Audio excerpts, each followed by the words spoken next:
2020 Annual General Meeting, and today I've been asked... Paul Clayton. Welcome to the 2020 Annual General Meeting, and today I've been asked to talk about blood sugar, more specifically, blood sugar control.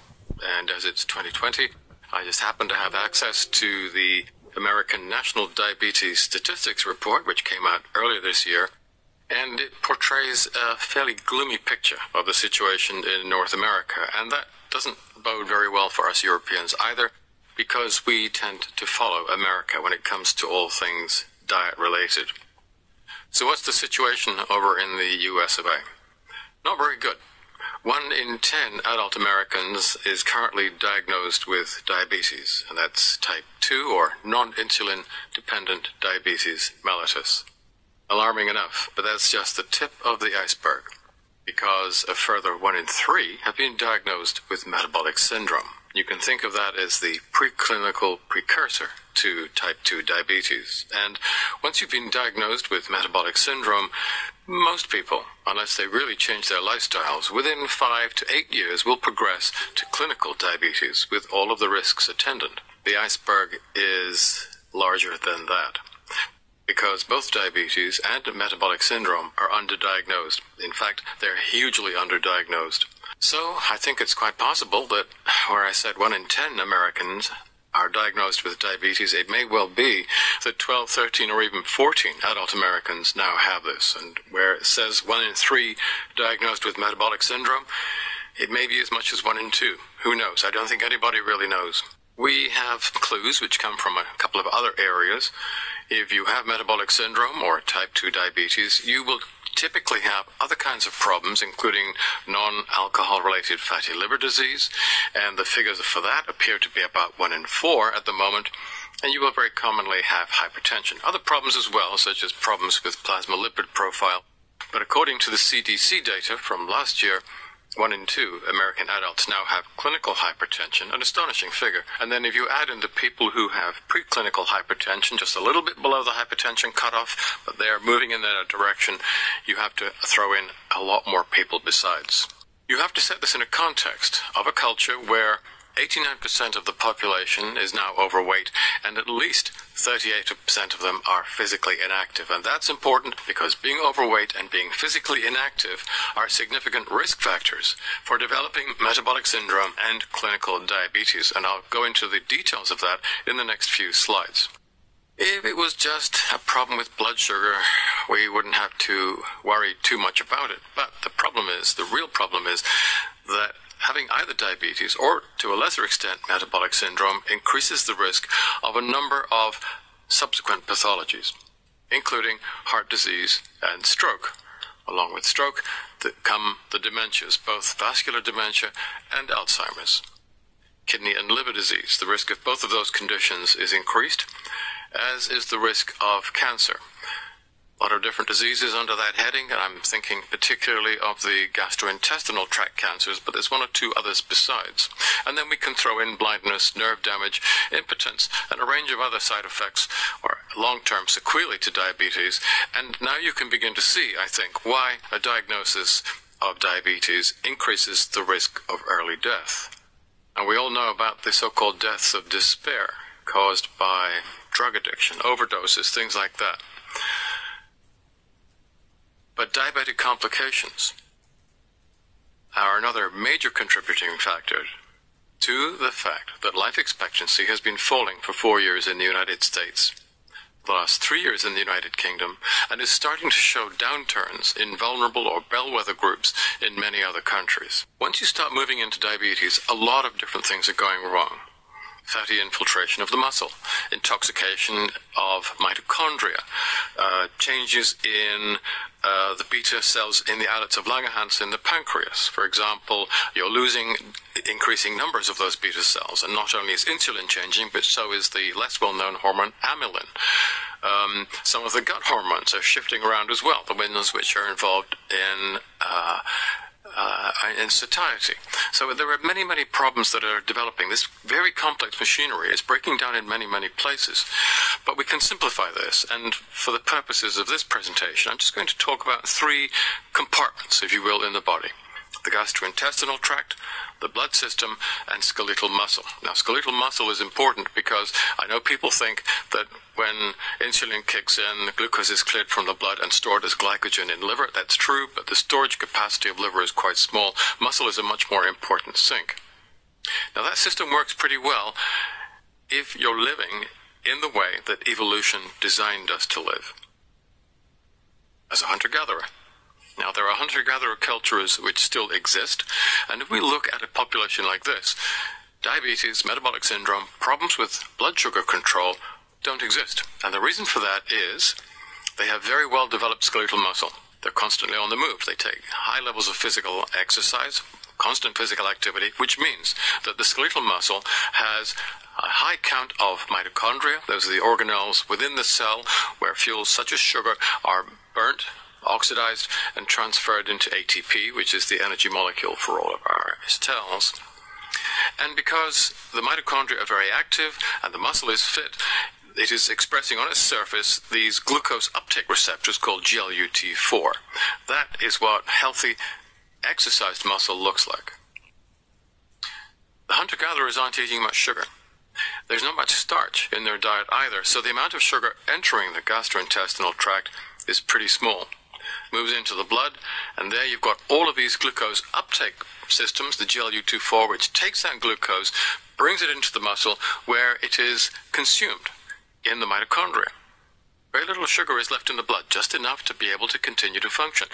This is not a blueprint for diabetes. But if you wander around America, you don't see many hunter-gatherers left. What you see are people like this. These are gamers. They don't get much physical activity.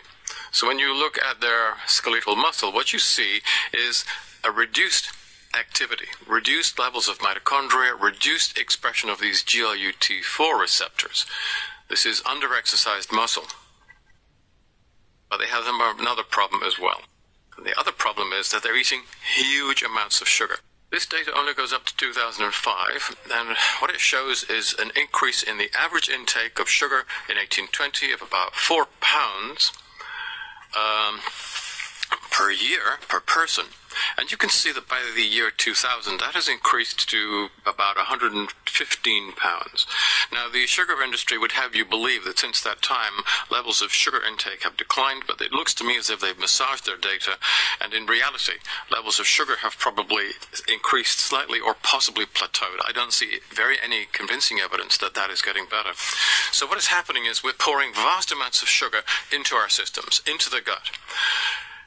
Not just sugar.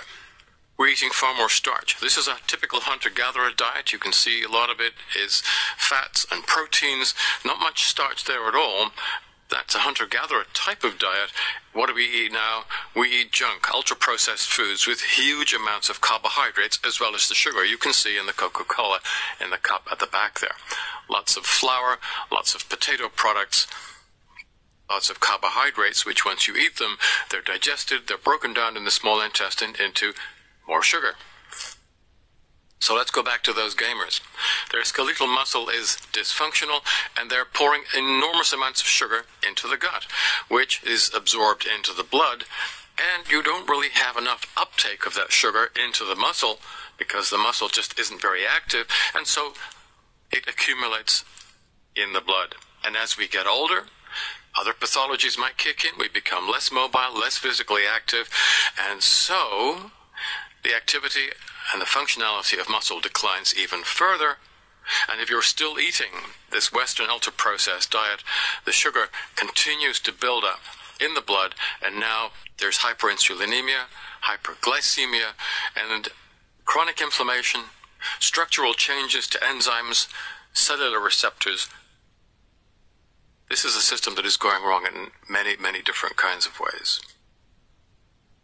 So what should we do? We should definitely take more exercise.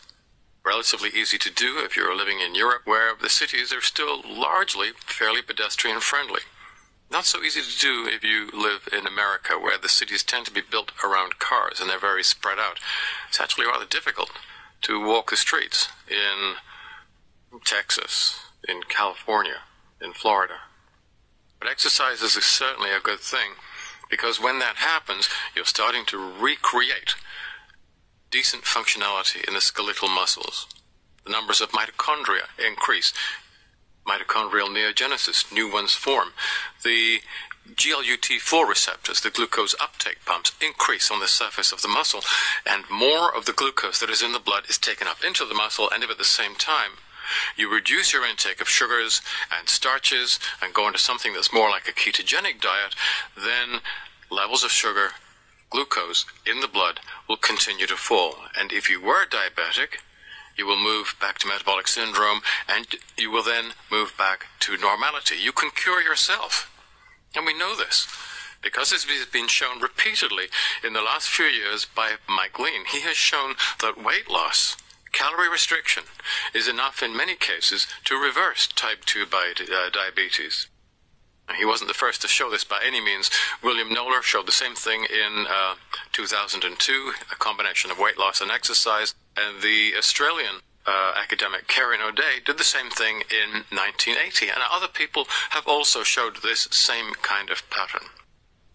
Interestingly, William Noller's group showed that a program of weight loss and exercise was twice as effective than taking anti-glycemic drugs. And of course, it's a whole lot safer, and of course, brings along with it a whole range of other health benefits.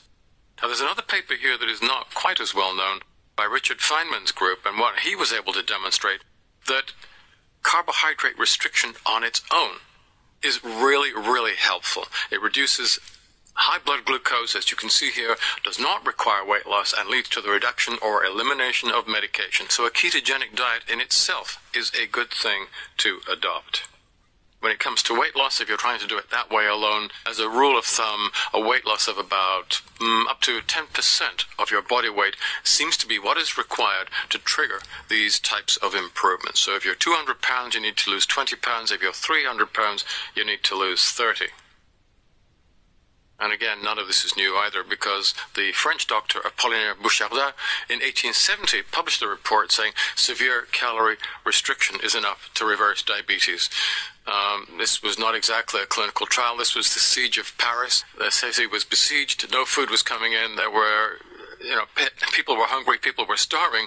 But what he found was his diabetic patients miraculously cured. They no longer had type 2 diabetes. And that's a historical element that I think is important, because type 2 diabetes is a relatively new disease. And one of my specialities is the study of mid-Victorian England, the period between 1850 and 1900. And we know that in that population, which had a life expectancy very similar to our own, type 2 diabetes was actually vanishingly rare. The same was true in North America. The great American physician William Osler in 1892 reported that in the patients who had been through Johns Hopkins that year, 35,000 patients, a mere 10 of them had type 2 diabetes. And if you look at the textbooks of the time, you will find that in the chapters on diabetes, 90% of the text is about type 1. There was a little, a small section on type 2, but it was a fairly small section because there just weren't very many of those types of patients. So to come back to the machinery, because now we can start to think about additional factors we can add to this kind of weight loss, calorie restriction, carbohydrate restriction kind of input, which is a very good place to start. Over there on the top left, you can see the molecule of insulin binding to insulin receptors in the cell membrane. That's that bilayer across the top third of the slide, which, as you know, is a lipid bilayer. And then over on the right, you have the glucose uptake receptors. And once the insulin has bound to the receptor, you have an enzyme of called tyrosine kinase, which is activated, leading to very, very complicated sequence of events, which eventually results in the expression of more of these GLUT4 receptors. Now, that membrane that the insulin receptor is embedded in is a lipid membrane. And it has been shown that by taking omega-3s, you can improve insulin sensitivity in metabolic syndrome, possibly in clinical diabetes as well. And it is thought that the way in which that is working is that as the omega-3s are built into the cell membrane, they actually change the environment that the insulin receptor is built into and change the structure of the insulin receptor itself, making it more sensitive to insulin. So this is something you can add to your weight loss, calorie restriction, exercise program. And then going back to that machinery,